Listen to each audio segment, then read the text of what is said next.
காங்கிரஸ்க்கு இப்படி குறைக்க போகிறாங்கன்னு தெரிஞ்சுதான் விஜய் கூட அந்த பேச்சுவார்த்தையை கிளப்பி விட்டு அதை செஞ்சு சாதிச்சுட்டு போயிட்டாங்க. இப்போ அது எதுக்கு சண்முகம் புலம்புறாரு? ஐயோ காங்கிரஸுக்கு கொடுக்கும்போது எங்களுக்கு காங்கிரஸுக்கு கொடுக்கும்போதுனா அவங்கள விட காங்கிரஸுக்கு ஓட்டு அதிகம், 2 லெஃப்ட்டை விட காங்கிரஸுக்கு ஓட்டு அதிகம் கொடுக்க தான் செய்வோம். நீ குண்டு சீட்டில் குதிரை ஓட்டுன்னு இருக்க.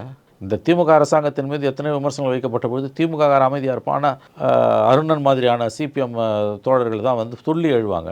இப்போ முகத்தை கொண்டு போய் எங்கே வச்சுப்பாங்க? அவங்களாம் திமுக விமர்சிக்கும் போது திருமாவளவன் அவர்கள் தான் முதல்ல விஜய்க்கு எதிராக கண்டன அறிக்கை விடுவாங்க. முகத்தை எங்கே கொண்டு போய் அவர்கள் வைத்துக் கொள்வார்கள்? இந்தியா பூரா உலகம் பூரா கம்யூனிசம் உங்களுக்கு வந்து இல்லை. இன்றைக்கி சோத்து பறக்க மாதிரி இங்கே ஒட்டின்னு இருக்குது. அது கூட பார்த்தீங்கன்னா சிபிஐக்கு பார்லிமெண்ட்டில் 2 எம்பி தமிழ்நாட்டிலேருந்து போனோம். மொத்தம் 543 எம்பியில் 2 எம்பி தான் சிபிஐக்கு. சிபிஎம்முக்கு வந்து 5 என்னமோ 5 6. அது இங்கே தமிழ்நாட்டிலேருந்து 2, மிச்சம் இருக்க 3 வந்து இந்தியா பூரா சேர்ந்து. ஒரு மாநிலத்திலேருந்து 2, இந்தியா பூரா இருக்க 34 மாநிலத்திலேருந்து 3 சீட்டு வருதுன்னா இது உருப்படுமா? இது